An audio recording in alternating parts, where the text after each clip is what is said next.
दोस्तों आप सभी को नमस्कार, गुड इवनिंग। तो आज हम लोग पढ़ने वाले हैं न्यू रियलिज्म, नव यथार्थवाद। इसके पहले वाले क्लास में हम आप लोगों को यथार्थवाद पढ़ाए थे, रियलिज्म पढ़ाए थे। तो जो भी लोग इस वीडियो को देख रहे हैं, इससे पहले आप उस वीडियो को देख लीजिए रियलिज्म वाला, तो ये आपका अच्छे से क्लियर होगा। ठीक है, तो चलिए हम लोग क्लास को स्टार्ट करते हैं और समझते हैं कि इसमें क्या सब पढ़ना है हम लोग को। देखिए, सबसे पहले न्यू रियलिज्म को पढ़ने से पहले सबसे पहले इसका समझिए कि ये विचार दिया कौन था। तो नव यथार्थवाद का विचार जो है केनेथ वाल्स दिए थे। केनेथ वाल्स पॉलिटिकल थिंकर हैं जो कि नव यथार्थवाद के विचार को प्रोपेगेट किए थे। ठीक है, तो इसको आपको याद कर लेना है। अगर आपसे पूछा जाए कि यथार्थवाद के विचार को प्रोपेगेट कौन किया था इंटरनेशनल रिलेशन में, तो मॉर्गन था वो। ठीक है, इसको आप ये सब चीज़ आपके लिप्स पे रहना चाहिए, कोई कन्फ्यूजन ना हो इस पर। अब इनके बुक का नाम क्या है? Theory of international politics. ये एक किताब ये है, दूसरी किताब है मैन, स्टेट एंड वार। दोनों बुक को आप एकदम याद कर लीजिए। सवाल यही सब आता है, आपको दे देगा, मिलाने के लिए दे देगा, इधर लिख देगा केनेथ वाल्स और दूसरी साइड बुक का नाम दे देगा और बोलेगा मैच ऑफ द फॉलोइंग। ठीक है, तो ये सब क्वेश्चन आपको आएगा, तो बुक का नाम एकदम याद कर लीजिए। अब हम इसके कॉन्सेप्ट को समझते हैं कि इसका कॉन्सेप्ट क्या है, बेसिक कॉन्सेप्ट क्या है इस थ्योरी में, मतलब कि नव यथार्थवाद के थ्योरी में बेसिक कॉन्सेप्ट क्या है। देखिए, बेसिक कॉन्सेप्ट क्या है। पहला है कि ये लोग इंटरनेशनल सिस्टम का कोई स्ट्रक्चर, इनका ये कहना है कि इंटरनेशनल सिस्टम छोड़िए, पहले इसको पहले आप ये बताइए कि यथार्थवाद का क्या कॉन्सेप्ट है, यथार्थवाद का क्या कहना है। तो यथार्थवाद का क्या कहना है? यथार्थवाद का कहना है कि इस दुनिया में कोई भी प्रॉब्लम है, कोई भी समस्या है, कोई भी कॉन्फ्लिक्ट हो रहा है, युद्ध हो रहा है, इसके पीछे रिस्पॉन्सिबल कौन है? तो इसके पीछे रिस्पॉन्सिबल मानव का वस्तुनिष्ठ स्वभाव। मानव का वस्तुनिष्ठ स्वभाव क्या है? तो मानव का स्वभाव होता है आगे बढ़ना, पावर स्ट्रगल करना, मतलब कि डोमिनेट करना, एक दूसरे पर डोमिनेट करना। समझ गए, यही मानव का जो वस्तुनिष्ठ स्वभाव है और वही मानव देश को चला रहा है। तो वही जब देश को चलाता है तो उसमें ये चीज़ दिख जाता है। तो मानव का जो वस्तुनिष्ठ स्वभाव है यही रिस्पॉन्सिबल है आपका अंतर्राष्ट्रीय राजनीति में, जो वर्ल्ड सिस्टम है वहाँ पे वार और स्ट्रगल होने के पीछे। ये आपका कौन बोलता है? ये यथार्थवादी बोलते हैं। अब देखिए, नव यथार्थवादी क्या बोलते हैं। इनका ये कहना है कि इंटरनेशनल सिस्टम जो आपका, जो भी इंटरनेशनल, जैसे पूरा दुनिया है तो इसका एक सिस्टम होगा, तो उसका कोई स्ट्रक्चर नहीं है। जैसे मैं आपको बोलूँ कि आपके फैमिली का कोई स्ट्रक्चर नहीं, इसका मतलब क्या हुआ? अगर मैं बोलूँ कि आपकी फैमिली का कोई स्ट्रक्चर नहीं, इसका मतलब आपके घर में जो भी लोग हैं अपने मन से जो मन हो रहा है कर रहे हैं, कोई उसको कंट्रोल करने वाला नहीं है। अगर हम ये बोल दें कि आपके फैमिली का स्ट्रक्चर है, इसका मतलब कि घर में एक आपके गार्जियन होंगे, वो सबको अच्छे से कोऑर्डिनेट करते होंगे, कि मतलब कि सब उनके आदेश का पालन करता होगा। ऐसे ही इंटरनेशनल सिस्टम में कोई स्ट्रक्चर नहीं है, मतलब कि कोई ऐसा नहीं है कि जो सबको संभाल के रखे, सभी देश को संभाल के रखे, सभी देश को कंट्रोल करे, ऐसा कोई नहीं है। समझे? तो इसका पहला पॉइंट ये है कि इंटरनेशनल सिस्टम में कोई स्ट्रक्चर नहीं है, मतलब कोई वर्ल्ड गवर्नमेंट नहीं है। समझ गए? कोई एक सिंगल इंस्टीट्यूशन नहीं है जो पूरी दुनिया पे कंट्रोल करता हो, पूरी दुनिया को कोऑर्डिनेट करता हो। तो पहला कॉन्सेप्ट इसका ये है। दूसरा कॉन्सेप्ट है कि ये जो स्ट्रक्चर नहीं है इंटरनेशनल सिस्टम का, इसी स्ट्रक्चर ना होने के कारण जो है दुनिया में अराजकता, मतलब कि एनार्की की स्थिति बनी हुई है। क्यों एनार्की है पूरी दुनिया में? आपका एनार्की इसलिए बना हुआ है कि दुनिया में कोई स्ट्रक्चर नहीं है। समझ रहे हैं? और थर्ड पॉइंट क्या है कि इसी एनार्की के कारण, अच्छा एनार्की क्या होता है? बहुत लोगों को कन्फ्यूजन होता है कि एनार्की का मतलब होता क्या है। एनार्की का मतलब ये हुआ, अभी जो है आप देखे थे कि श्रीलंका में फाइनेंशियल क्राइसिस हुआ था, सभी लोग वहाँ पे रोड पर उतर गए थे, कोई पुलिस काम नहीं कर पा रहा था। सभी लोग जाके, जो प्रेसिडेंट भवन था वहाँ पे जाके चाय पी रहा है, कोई कॉफ़ी पी रहा था, कोई जिम करने लग गया, कोई स्विमिंग पूल में नहा रहा था। तो जब पुलिस प्रशासन हट जाए और आपको जिसको जो मन करे वो करने लग जाए, तो यही हो गया आपका एनार्की का स्थिति, वो अराजकता की स्थिति। कोई लॉ एंड ऑर्डर नहीं है उस समय में, माइट इज राइट, जिसको जो मन हो रहा है कर रहा है। समझ रहे हैं? ये हो एनार्की की स्थिति। तो इनका क्या कहना है नव यथार्थवादी का कि इंटरनेशनल सिस्टम का कोई स्ट्रक्चर नहीं है, इस कारण से क्या आपको एनार्की की स्थिति बनी हुई है, और इसी एनार्की के कारण पूरी दुनिया में वार और कॉन्फ्लिक्ट हो रहा है। ये इसका बेसिक एजम्पशन है, बेसिक थ्योरी आप बोलेंगे नव यथार्थवादी का तो यही है। ठीक है, अब देखिए, इसी बेसिक एजम्पशन के आधार पे जो केनेथ वाल्स हैं आपके, वो इंटरनेशनल सिस्टम को समझाने के लिए 3 की एलिमेंट बताए। बेसिक थ्योरी के बेस के आधार पे वो और 3 की एलिमेंट बताएं जिससे कि आप इंटरनेशनल सिस्टम को समझ सकते हैं। ये कौन बताए? ये केनेथ वाल्स बताए हैं। तो इसमें सबसे पहला जो थ्योरी है आपका, तो पहला जो इसमें थ्योरी है वो है आपका ऑर्गेनाइजिंग प्रिंसिपल। पहला जो की एलिमेंट बताए थे वो है ऑर्गेनाइजिंग प्रिंसिपल। तो ऑर्गेनाइजिंग प्रिंसिपल का क्या मतलब होता है ये आपको हम आसान भाषा में समझाते हैं। ये उसका कीवर्ड है तो ये आपको याद कर लेना, इसका कोई मतलब नहीं है। ऑर्गेनाइजिंग प्रिंसिपल का मतलब ये है कि केनेथ वाल्स का कहना है कि वर्ल्ड लेवल पे पूरी दुनिया में क्या है? एनार्की है, पूरे दुनिया में अराजकता की स्थिति है। मतलब ये अगर पूरा दुनिया है तो जिस देश को जो मन है वो कर रहा है, एनार्की बना हुआ है पूरा दुनिया में। समझ रहे हैं?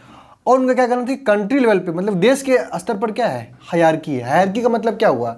भारत में सबसे बड़ा कौन है? प्रधानमंत्री है, फिर उसके बाद चीफ मिनिस्टर है, फिर डीएम है, फिर आपका पंचायती राज इंस्टीट्यूशन है, इसी तरह हायरार्की है ना, इससे बड़ा ये हो गया, इससे बड़ा ये हो गया, इससे बड़ा ये हो गया।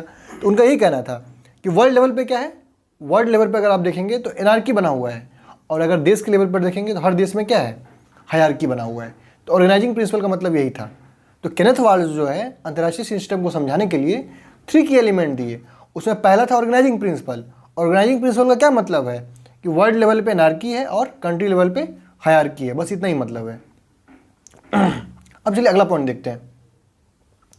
नेक्स्ट पॉइंट है differentiation of status. Differentiation of state का मतलब ये हुआ, यहाँ पे शायद स्टेट होगा, एक बार मुझे चेक करना पड़ेगा, डिफरेंशिएशन ऑफ स्टेट होना चाहिए शायद। तो देखिए इसमें क्या लिखा है कि सभी राज्य का फंक्शन एक है। तो केनेथ वाल्स का कहना था कि इस दुनिया में जो भी देश है, जो भी राज्य है, उसके फंक्शन में कोई डिफरेंशिएशन नहीं है। हर राज्य के फंक्शन में कोई डिफरेंशिएशन नहीं है, समझ रहे हैं। तो हर राज्य का फंक्शन क्या होता है, हर देश में क्या फंक्शन हो रहा है, executive function, legislative function, judiciary function. हर देश में कार्यपालिका है, विधायिका है, न्यायपालिका है, समझ रहे हैं ना। हर देश का काम क्या है कि जैसे भारत देश है आपका, तो क्या करता है, टैक्सेशन लेता है, सबको नौकरी देता है, अपना इकॉनमी चलाता है। हर देश का फंक्शन तो यही है ना। तो यही कहना था केनेथ वाल्स का कि हर देश का फंक्शन सेम है, फंक्शन में कोई अंतर नहीं है किसी भी देश के बीच में। अंतर कहाँ है, तो अगला पॉइंट देखेंगे। तो समझिए पहला पॉइंट क्या था, पहला पॉइंट क्या था आपका, देखिए ऑर्गेनाइजिंग प्रिंसिपल, मतलब कि दुनिया में एनार्की है और देश के लेवल पे हायरार्की है। दूसरा पॉइंट क्या बोल रहा है कि हर देश का फंक्शन एक है, किसी भी देश के फंक्शन में कोई अंतर नहीं है। और देश का फंक्शन क्या होता है, अपने देश को चलाना, देश के प्रशासन को चलाना, देश की अर्थव्यवस्था को चलाना, देश में रोजगार की स्थिति पैदा करना, समझ रहे हैं। ये हर देश का फंक्शन है, चाहे वो चीन है, चाहे वो भारत है, चाहे वो आपका अमेरिका है, सभी देश यही फंक्शन करता है। फंक्शन में कोई अंतर नहीं है, समझ रहे हैं, सबका एक ही फंक्शन है। अब थर्ड पॉइंट चलते हैं, डिस्ट्रीब्यूशन और कैपेबिलिटी।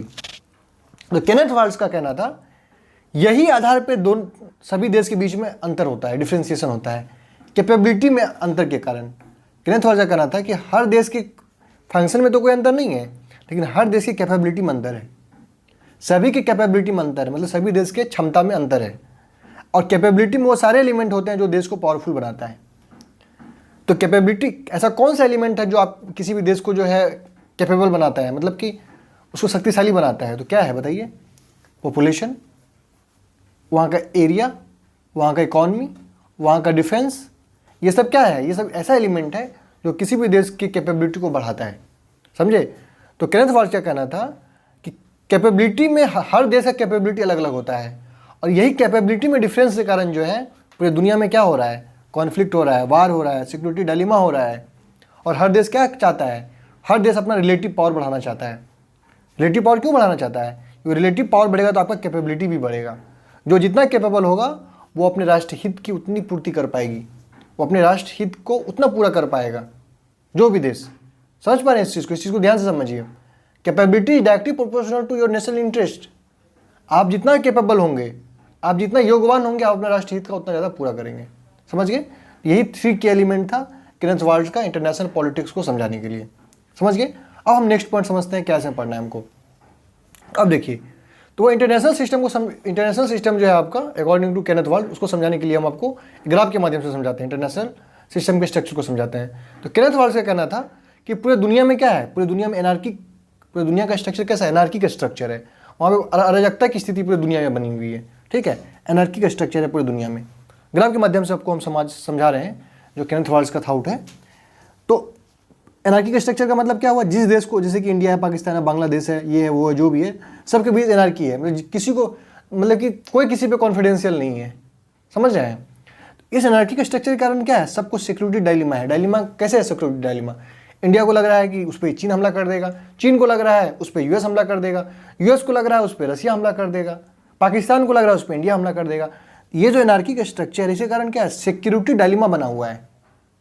सिक्योरिटी डायलेमा का मतलब हुआ कि बस इसका सिंपल मतलब ये समझिए कि अगर आपके पास अभी परमाणु बम आ गया तो आप अपने आप को सुरक्षित फील करेंगे। तो सिक्योरिटी डायलेमा का मतलब है कि आप परमाणु बम के साथ भी असुरक्षित हैं, और जब परमाणु बम नहीं था तब भी आप असुरक्षित है। मतलब ये समझिए, इसका सिंपल मतलब हुआ कि आपको अभी जॉब नहीं है, मान के चलिए आपके जीवन में बहुत दुखी है, बहुत दुखी है आपके जीवन में, कल को आपको जॉब मिल जाता है फिर भी आप दुखी हैं, तो इसका मतलब होगा कि आपके जीवन में जॉब डायलेमा है। मतलब कि आपको जॉब मिला फिर भी खुश नहीं है, जॉब नहीं मिला फिर भी खुश नहीं थे, समझ गए, इसको बोल रहे हैं जॉब डायलेमा। सिक्योरिटी डायलेमा का मतलब जब बॉम्ब आ गया आपके पास, जब परमाणु बॉम्ब आ गया, फिर भी आपका सिक्योरिटी, ऐसा नहीं कि सिक्योरिटी आप पे पूरा स्ट्रॉन्ग सिक्योरिटी है, कोई आप पे अटैक नहीं करेगा, ऐसा नहीं है। समझ गए? सिक्योरिटी डायलेमा का मतलब यही होता है। अब देखिए, एनार्की का स्ट्रक्चर है, इस एनार्की के स्ट्रक्चर के कारण सिक्योरिटी डायलेमा है। और सिक्योरिटी डायलेमा के कारण क्या हो रहा है, सभी देश अपना पावर बढ़ाना चाहता है। इंडिया क्या कर रहा है, क्वाड के साथ अपने संबंध को प्रगाढ़ कर रहा है इंडिया, और क्या कर रहा है, यूएस के साथ संबंध को बढ़ा रहा है। समझ रहे हैं? वहीं चीन क्या कर रहा है, रशिया के साथ संबंध को बढ़ा रहा है, ईरान के साथ संबंध बढ़ा रहा है, पाकिस्तान के साथ संबंध बढ़ा रहा है। तो हर देश जो है अपना पावर को मैक्सिमाइज करने की कोशिश कर रहा है। क्यों? क्योंकि सिक्योरिटी डायलेमा बना हुआ है। हर देश को लगता है कोई हम पे अटैक कर देगा, और कैसे आप पे कोई अटैक नहीं करेगा, जैसे कि आपको किसी से झगड़ा हो गया, अगर वो आपसे कमजोर है तो आप उसको सीधा एक थप्पड़ खींच देंगे। अगर आपको लगेगा कि आपसे ज़्यादा बलिष्ठ है तो आप सोच समझ के उसको थप्पड़ चलाइएगा, क्योंकि आपको पता है अगर हम कुछ करेंगे तो हमको भी कूट देगा। समझ गए? यही इंटरनेशनल पॉलिटिक्स में चलता है कि सिक्योरिटी डायलेमा है, सबको लग रहा है कि कोई हम पे अटैक कर देगा, तो सब आदमी ज़्यादा पावरफुल बनना चाहता है। पावरफुल के लिए सब अपना पावर को मैक्सिमाइज कर रहा है। पावर मैक्सिमाइज कैसे किया जाता है? सैन्य गठबंधन बना के, द्विपक्षीय साझेदारी करके, ये होता है आपका पावर को मैक्सिमाइज करने का तरीका। डिफेंस बजट को बढ़ा करके, ये होता है पावर मैक्सिमाइज करने का तरीका।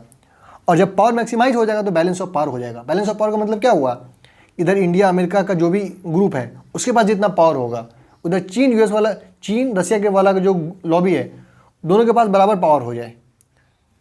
देखिए, बैलेंस ऑफ पावर कब था, जब आपका कोल्ड वार चल रहा था। कोल्ड वार के समय में क्या था, इधर यूएसएसआर था, सोवियत संघ था, और इधर आपका यूएस था। तो यूएस इक्वल टू यूएसएसआर, दोनों का पावर लगभग बराबर था। तो कोई किसी पर अटैक नहीं कर रहा था, पूरी दुनिया दो गुट में बटा हुआ था। इसलिए बोलते थे बायपोलर दुनिया था उस समय में। बायपोलर मतलब दो पोल पे दुनिया था, एक पोल पे यूएसएसआर था, दूसरे पोल पे यूएस था। लेकिन जैसे आपका कोल्ड वार का खत्म हुआ 1990 के बाद, क्या हुआ, दुनिया क्या हो गया, मल्टीपोलर हो गया है। आज इंडिया भी शक्तिशाली है, चीन है, फ्रांस है, जर्मनी है, यूएस है। समझ गए हैं? तो ज़्यादा सिक्योरिटी डायलेमा बना हुआ है। अब कोल्ड वार के समय में दुनिया ज़्यादा सेफर था अभी के कंपेरिजन में, क्योंकि उस समय जो है दो गुट में बटा हुआ था। तो क्या था कि एक गुट पे इसका कंट्रोल, एक गुट पे इसका कंट्रोल। समझ गए? तो यही है। तो केनेथ वाल्ड से कहना था कि ये जो आप सिस्टम देख रहे हैं इंटरनेशनल सिस्टम का, ऐसा ही सिस्टम हमेशा चलता रहता है दुनिया में। कभी ये होगा, कभी ये होगा, ये रोटेट करता रहेगा। ये जो आप स्ट्रक्चर देख रहे हैं यही रोटेट करता रहेगा हर समय। समझ गए? तो ये आपका समझ गए, आप केनेथ वाल्ड का जो थ्योरी है इंटरनेशनल रिलेशन, उसको आप अच्छे से समझ गए होंगे। अब हम समझते हैं कि रियलिज्म का जो है आपका न्यू रियलिज्म का कितना टाइप होता है। तो न्यू रियलिज्म का आपका, सॉरी एक सेकेंड वेट, तो न्यू रियलिज्म का आपका दो टाइप होता है। नव यथार्थवाद का आपका दो प्रकार होता है। कौन कौन प्रकार होता है? पहला है डिफेंसिव न्यू रियलिज्म, दूसरा है आपका offensive new realism. Defensive new realism कौन दिए थे? Kenneth walled. अभी जो आप न्यू रियलिज्म पढ़ रहे थे वो है डिफेंसिव न्यू रियलिज्म। ओरिजिनल नव यथार्थवाद क्या है? डिफेंसिव न्यू रियलिज्म है, डिफेंसिव नव यथार्थवाद है, जो केनेथ वाल्ड दिए थे। जिसे किताब का नाम है theory of international politics, man state and वार, जो आपको बता चुके हैं। और ऑफेंसिव न्यू रियलिज्म कौन दिए हैं? जॉन मर्सहैमर। इसका स्पेलिंग जो है, आप जो आपका थंबनेल बना हुआ है यूट्यूब का, उस पर आप देखिए लिखा हुआ है इंग्लिश में, उसको आप नोट डाउन कर लीजिए। हिंदी में एग्जैक्टली हो नहीं पाता है तो मैं बस लिख दिया हूँ, असली स्पेलिंग वही होगा। जॉन मर्सहैमर थोड़ा गलत लिखा हुआ है, ये तो सही है केनेथ वाल्ड, मर्सहैमर का थोड़ा सा हिंदी में गलत लिखा हुआ है। ठीक है, तो इनके बुक का नाम क्या है? The tragedy of great power politics. इसको याद कर लीजिए, एग्जाम में खूब पूछता है, who wrote the tragedy of great power politics? क्या बोलेंगे आप? John Mearsheimer. Who gave the theory of offensive new realism? क्या बोलेंगे? John Mearsheimer. इसको एकदम याद कर लीजिए पूरा, जो भी आपको बता रहे हैं। देखिए मेरा जो वीडियो आ रहा है इसमें कंटेंट आपका ऐसा नहीं कि फालतू कंटेंट सब है, जो एग्जाम को लेकर रिलेवेंस है, जिसका एग्जाम में बहुत ज़्यादा उपयोगिता है, हम उसी चीज़ पे ज़्यादा फोकस कर रहे हैं। आप में से बहुतों का कहना है कि सर वीडियो डेली एक लाएं, तो मैं कोशिश करूँगा कि डेली एक वीडियो आ जाए आपका। अगर डेली ना हो पाए तो एक दिन छोड़ के एक दिन तो आ ही जाए।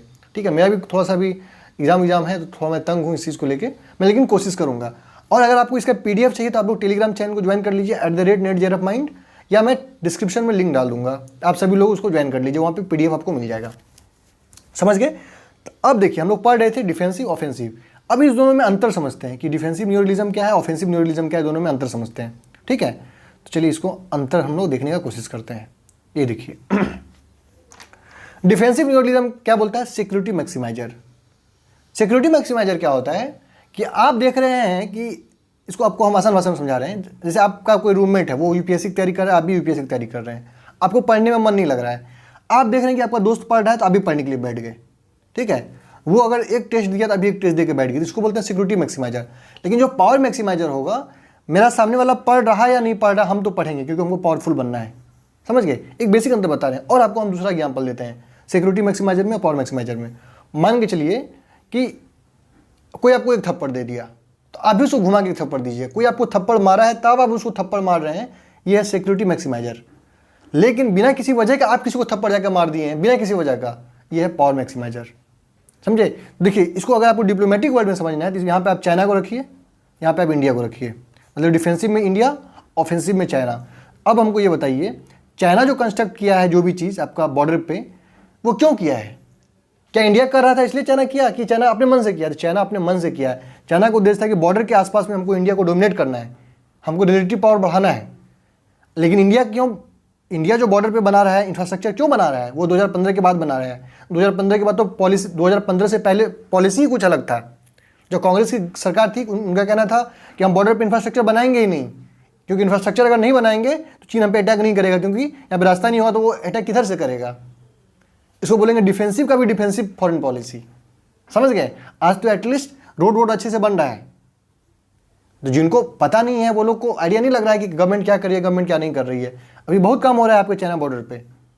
तो इंडिया जो काम कर रहा है, इंडिया जो अपना डिफेंस को मजबूत कर रहा है, क्यों कर रहा है? क्योंकि चीन मजबूत कर चुका है, आप दूसरे को देख के कर रहे हैं, इसलिए इसको बोलते हैं सिक्योरिटी मैक्सिमाइजर। सिक्योरिटी मैक्सिमाइजर जो है हमेशा अपने दुश्मन को देख के अपना शक्ति बढ़ाता है। लेकिन जो पावर मैक्सिमाइजर होगा, वो अपना वो सोच लेता है कि हमको पावर को पूरा बढ़ा के चलना है। समझ गए? वो दुश्मन का वेट नहीं करता है कि वो पावर बढ़ाएगा तब हम बढ़ाएंगे, वो अपना पावर बढ़ाते चलता है। समझ गए? ये हुआ आपका सिक्योरिटी मैक्सिमाइजर, ये हुआ आपका पावर मैक्सिमाइजर। यहाँ पे चीन को रखिए, यहाँ पे आपको इंडिया को रखिए। समझ गए होंगे? ये पॉइंट अच्छे से समझ गए होंगे। सिक्योरिटी मैक्सिमाइजर जो है दूसरे को देख के आगे बढ़ता है, लेकिन पावर मैक्सिमाइजर जो है अपना पावर जो है अपने मन से आगे बढ़ाता है। स्पष्ट हो गया होगा? सेकंड चलते हैं maintain status Q. Status Q का हिंदी होता है आपका यथा स्थिति। ठीक है? तो अब देखिए, इसमें हम आपको समझाते हैं कि जैसे कि यहाँ पे इंडिया चाइना बॉर्डर है आपका, तो इंडिया का जो अब विदेश मंत्रालय का अगर आप स्पीच सुनते होंगे तो वो क्या बोलता है? We want status quo at the border side, we want peace and tranquility at the border side. इसका क्या मतलब हुआ कि इंडिया का, भारत सरकार का ये कहना है कि हम बॉर्डर पे क्या चाहते हैं? स्टेटस को चाहते हैं। स्टेटस को का क्या मतलब है कि बॉर्डर जो जहाँ है वहीं बना रहे, बदले कुछ नहीं। चीन इधर है तो इधर रहेगा, हम इधर है तो इधर रहेंगे। लेकिन जो ऑफेंसिव न्यू रियलिस्ट होगा, जो ऑफेंसिव नव यथार्थवादी होगा, वो रिजेक्ट करेगा, इस चीज़ को रिजेक्ट कर देगा, यथास्थिति को, वो इसके पार आ जाएगा। चीन क्या किया था? गलवान वैली क्लास में चीन क्या किया? इंडिया के साइड में आ गया था, इसलिए तो गलवान वैली क्लास हुआ। समझ रहे हैं? तो वो स्टेटस को नहीं मानता है, रिजेक्ट, मतलब कि वो स्टेटस को रिजेक्ट करता है, ऑफेंसिव न्यू रियलिस्ट। लेकिन जो डिफेंसिव होगा स्टेटस को मेंटेन करेगा, यथास्थिति को बनाए रखने का प्रयास करेगा। समझ गए? तो जो भी आपका ऑफेंसिव नव यथार्थवादी होगा, वो आपका एग्रेसिव फॉरेन पॉलिसी चलाएगा। समझ रहे हैं? उसका जो विदेश नीति होगा वो एग्रेसिव विदेश नीति होगा, एक्सट्रीमिस्ट विदेश नीति होगा। तो ये आप चीन को देख के अंदाजा लगा सकते हैं, चीन का ऐसा ही विदेश नीति है। विस्तारवादी विदेश नीति उसका होगा, जिसका भी ऑफेंसिव नव यथार्थवादी मतलब कि जो जिसके विदेश नीति में नव यथार्थवाद का ये पॉलिसी लागू होगा, तो स्टेटस को मेंटेन नहीं करेगा। Aggressive foreign policy, extremist foreign policy. ठीक है? अब थर्ड पॉइंट चलते हैं। ये बैलेंस ऑफ पावर मेंटेन करने की कोशिश करेगा, ये रिलेटिव पावर को बढ़ाएगा। बैलेंस ऑफ पावर का क्या मतलब है? इंडिया क्या कर रहा है कि चीन S-400 खरीदा, इंडिया भी S-400 खरीद लिया। चीन जो चीज़ खरीद रहा है अब वो कर रहे हैं। इससे क्या होगा? बैलेंस ऑफ पावर बना रहेगा। अगर चीन के पास इतना शक्ति है तो हमारे पास भी इतना शक्ति आ गया। लेकिन रिलेटिव पावर का मतलब क्या हुआ? रिलेटिव पावर का क्या मतलब हुआ? इंडिया का शक्ति इतना है, हम इतना शक्ति बढ़ा दिए हैं, हमको हमेशा इससे गैप बना कर चलना है। ये हुआ रिलेटिव पावर। रिलेटिव पावर हमेशा दूसरे से गैप बना के चलता है, एक डिफरेंस पैदा करके चलता है। अगर इसके पास 200 जहाज़ होगा तो हम 800 जहाज़ खरीदेंगे, ये वो आपका relative power. Balance of power क्या है कि ये 200 जहाज़ खरीदा तो हम भी 200 जहाज़ खरीदेंगे। ठीक है? यही आपका है डिफेंसिव न्यू रियलिज्म और ऑफेंसिव न्यू रियलिज्म। उम्मीद करता हूँ कि आप सभी को बहुत अच्छे से समझ में आ गया होगा। मैं बहुत अच्छे से आप लोगों को समझाने की कोशिश किया हूँ। ठीक है? अब हम आगे चलते हैं, रिकैप करते हैं यथार्थवादी को और नव यथार्थवाद को हम रिकैप करते हैं। अब देखिए, यथार्थवादी को आप याद करिए, वो क्या बोलता है कि वार और कॉन्फ्लिक्ट क्यों होता है दुनिया में, क्यों दुनिया में इतना युद्ध हो रहा है, स्ट्रगल हो रहा है। आप देखिएगा अफगानिस्तान में दिक्कत है, आप देखेंगे इजराइल पैलेस्टाइन में दिक्कत है, नॉर्थ कोरिया साउथ कोरिया में दिक्कत है, इंडिया पाकिस्तान में दिक्कत है, उधर आपका यूक्रेन रसिया में दिक्कत है। ऐसा क्यों हो रहा है? इतना कॉन्फ्लिक्ट क्यों है दुनिया में? अगर आप यथार्थवादी से पूछिएगा तो वो बोलेगा कॉन्फ्लिक्ट इसलिए है क्योंकि मानव का वस्तुनिष्ठ स्वभाव ऐसा है, मतलब कि मानव का स्वभाव है कि हम शक्तिशाली बने, ज़्यादा से ज़्यादा पावरफुल बने, इसलिए एक देश दूसरे देश पर हमला करता है अधिक से अधिक पावरफुल बनने के लिए। अगर आप यथार्थवादी से पूछिएगा ये बताओ भाई यूक्रेन रशिया में युद्ध क्यों हो रहा है, यथार्थवादी बोलेगा व्लादिमीर पुतिन और जेलेंस्की के कारण। ये दोनों व्यक्ति रिस्पॉन्सिबल इस युद्ध के लिए, क्योंकि व्लादिमीर पुतिन चाहता है हम पावरफुल ज़्यादा बने और जेलेंस्की चाहता है हम पावरफुल ज़्यादा बने। उसके अंदर जो वस्तुनिष्ठ स्वभाव है कि हमको ज़्यादा पावरफुल बनना है, यही उसको युद्ध में ढकेल रहा है, ये आपका यथार्थवादी बोलता है। लेकिन अगर आप नव यथार्थवादी से पूछेगा ये बताओ भाई वार क्यों हो रहा है, कॉन्फ्लिक्ट क्यों हो रहा है दुनिया में, ठीक है, अराजकता की स्थिति क्यों है दुनिया में, तो वो बोलेगा इसलिए है क्योंकि वर्ल्ड का कोई स्ट्रक्चर नहीं है, कोई सेंट्रल अथॉरिटी नहीं है, कोई सेंट्रल गवर्नमेंट नहीं है, क्योंकि वर्ल्ड का स्ट्रक्चर ही गड़बड़ है, क्योंकि विश्व में अराजकता की स्थिति बनी हुई है, इसलिए युद्ध हो रहा है। वह रसिया और यूक्रेन युद्ध के लिए जिम्मेदार वो व्लादिमीर पुतिन और जेलेंस्की को नहीं मानता है, वो ये मानता है कि वर्ल्ड का स्ट्रक्चर ही गड़बड़ है इसलिए युद्ध हो रहा है।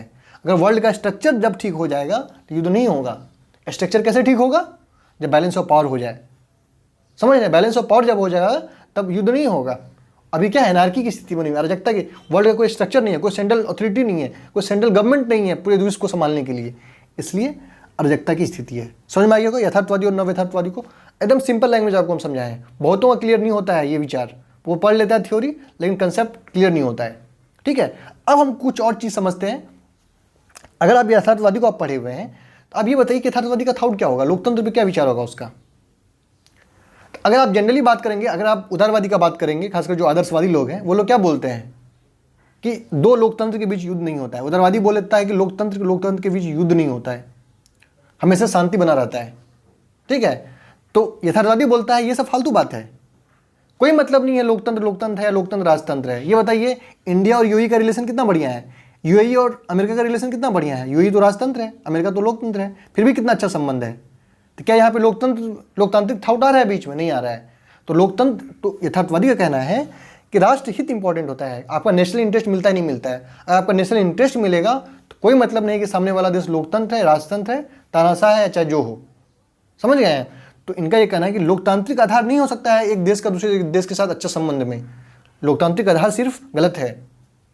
जबकि उदारवादी क्या क्लेम करता है कि दो डेमोक्रेसी कभी युद्ध नहीं करता है। तो यथार्थवादी क्या बोलता है, ये सब फालतू बात है। नेशनल इंटरेस्ट, अगर आपका राष्ट्रीय हित मिल रहा है तो आपका युद्ध नहीं होगा, आपका स्ट्रगल नहीं होगा एक देश से दूसरे देश का। आपको एग्जाम्पल हम दे दिए, इंडिया यूएई का, इंडिया सऊदी अरबिया का, अमेरिका सऊदी अरबिया का। अमेरिका अपने आप को लोकतंत्र का मसीहा बोलता है, लेकिन फिर भी यूएई में कहाँ कुछ कर रहा है। वो सऊदी अरब से कितना अच्छा संबंध है उसका, समझ रहे हैं। लेकिन वो चीन का विरोध करता है कि चीन में तानाशाह है। अरे भाई वहाँ पर भी तो राजतंत्र है, उसका भी विरोध करो तुम, ठीक है ना। तो लोकतंत्र पे क्या विचार है इनका कि सिर्फ लोकतांत्रिक आधार पे किसी देश का संबंध अच्छा नहीं होता है। विदेश नीति में दो देश के बीच संबंध का आधार जो है, ऐसा नहीं कि जब लोकतंत्र होगा तभी संबंध अच्छा होगा, नहीं, उसका राष्ट्रीय हित मैच करना चाहिए। स्पष्ट हो गया है। यूनाइटेड नेशन पे क्या इसका विचार है, जो आपके यथार्थवादी हैं उनका यूनाइटेड नेशन पे क्या कहना है, मतलब कि एक इंटरनेशनल ऑर्गेनाइजेशन पे क्या कहना है। उनका कहना है कि ये जो आप वर्ल्ड का स्ट्रक्चर देख रहे हैं, इंटरनेशनल सिस्टम देख रहे हैं, यहाँ पे देश का महत्व है, ठीक है। यहाँ पर जो है आपका राज केंद्रित विश्व है, स्टेट सेंट्रिक दुनिया है, मतलब कि देश का महत्व है, कोई इंटरनेशनल सिस्टम का महत्व नहीं है, क्योंकि देश संप्रभु है, हर देश संप्रभु है, हर देश का यहाँ पे महत्व है। मतलब कि वो यूनाइटेड नेशन के को वो लोग अस्वीकार करता है, वो यूनाइटेड नेशन का कोई महत्व नहीं है, क्योंकि हर देश जो है अपने आप में संप्रभु है। दुनिया जो है, पूरा दुनिया देश पे निर्भर होता है, मतलब कि वर्ल्ड जो है आपका स्टेट सेंट्रिक है, राज्य का महत्व है, देश का महत्व है, अंतर्राष्ट्रीय संगठन का कोई महत्व नहीं है यहाँ पे, क्योंकि हर देश जो है संप्रभु है, ठीक है। थर्ड पॉइंट देखते हैं कि वो लोग परमाणु हथियार पे क्या बोलता है। इनका कहना है, जो यथार्थवादी उनका कहना है कि परमाणु हथियार को वो लोग स्वीकार करता है, परमाणु हथियार होना चाहिए। देखिए भारत के इतिहास में दो प्रधानमंत्री यथार्थवादी प्रधानमंत्री कहलाया है, एक इंदिरा गांधी हो गई आपकी, एक वर्तमान के जो प्रधानमंत्री है नरेंद्र मोदी, इनको बोला था कि ये यथार्थवादी प्रधानमंत्री हैं। क्यों? क्योंकि इसका जो विदेश नीति है बहुत एग्रेसिव फॉरेन पॉलिसी है, समझ गए हैं। तो ये लोग देखिएगा परमाणु हथियार को स्वीकार करता है। लेकिन यथार्थवादी का एक चीज़ और कहना है कि परमाणु हथियार तो सही है, लेकिन इससे दिक्कत क्या है, इससे सिक्योरिटी डायलेमा क्रिएट होता है। और इस सिक्योरिटी डायलेमा क्यों क्रिएट होता है? आज इंडिया के पास परमाणु बम है, तो क्या इंडिया पे कोई अटैक नहीं किया? क्या पाकिस्तान अटैक किया नहीं किया? 1999 में, 2000 में अटैक किया था ना। आज भी देखिएगा कि पुलवामा अटैक हो गया, तो कहाँ पाकिस्तान को डर हो रहा है कि इंडिया के पास परमाणु बम है तो हमें अटैक नहीं करें। पाकिस्तान के पास भी परमाणु बम है, तो परमाणु बम का क्या परमाणु बम से सिक्योरिटी डायलेमा क्यों क्रिएट होता है? अगर मान के चलिए इंडिया अटैक कर दे पाकिस्तान पे, तो पाकिस्तान क्या करेगा? परमाणु बम फेंक देगा इंडिया पे, तो फिर इंडिया भी परमाणु बम फेंकेगा। इसी को बोलते हैं सिक्योरिटी डायलेमा, कि परमाणु बम जब था तब भी पाकिस्तान हम पे अटैक कर रहा था, आज परमाणु बम हमारे पास है, जब नहीं था फिर भी अटैक कर रहा था, आज है फिर भी अटैक कर रहा है। ये है सिक्योरिटी डायलेमा। और इस सिक्योरिटी डायलेमा से क्या हो सकता है? म्यूचुअल डिस्ट्रक्शन हो सकता है। अगर बाय द वे युद्ध हो गया तो दोनों देश एक दूसरे पर परमाणु बम अटैक कर देगा, दोनों का म्यूचुअल डिस्ट्रक्शन। म्यूचुअल डिस्ट्रक्शन का क्या मतलब हुआ? जितना उसका नुकसान होगा उतना आपका भी नुकसान होगा। परमाणु बम से म्यूचुअल डिस्ट्रक्शन होता है, याद रखिएगा, ठीक है। तो परमाणु बम पे यथार्थवादियों का यही थाउट है जो आपको बता दिए। उनका इस चीज़ को लोग स्वीकार करता है, लेकिन इससे सिक्योरिटी डायलेमा क्रिएट होता है, और सिक्योरिटी डायलेमा से दिक्कत यह है कि म्यूचुअल डिस्ट्रक्शन होता है, ठीक है। अब देखिए राष्ट्रहित पे क्या कहना है। तो यथार्थवादी का सबसे मूल जो जोर है ना, वो आपका राष्ट्रहित, नेशनल इंटरेस्ट पे ही जोर है, ठीक है। मॉर्गनथाउ को याद करिए, मॉर्गनथाउ क्या बोला था? राष्ट्रहित जो है वो शक्ति का पर्याय है। शक्ति का पर्यायवाची क्या है? राष्ट्रहित। आप जितना पावरफुल रहेंगे, जैसे मान के चलिए यूएस को कुछ कराना है, अभी यूएस का को यूनाइटेड नेशन में वोट करवाना है अपने पक्ष में, तो यूनाइटेड नेशन ज़्यादा वोट ला पाएगा या भूटान ला पाएगा? यूनाइटेड नेशन अमेरिका ला पाएगा। क्यों अमेरिका ला पाएगा? क्योंकि अमेरिका के पास ज़्यादा पावर है, समझ गया ना। तो जिसके पास जितना पावर होगा वो अपने राष्ट्रहित का उतना पूरा करेगा। और विदेश नीति का सबसे मूल उद्देश्य क्या है? अपने राष्ट्रहित को पूरा करना, समझ गए। विदेश नीति का जो सबसे प्राइम उद्देश्य है, सबसे मूल उद्देश्य है अपने राष्ट्रहित की पूर्ति करना है, समझ गए। तो बस इतना ही, पूरा चैप्टर आपका खत्म हो गया। Thank you.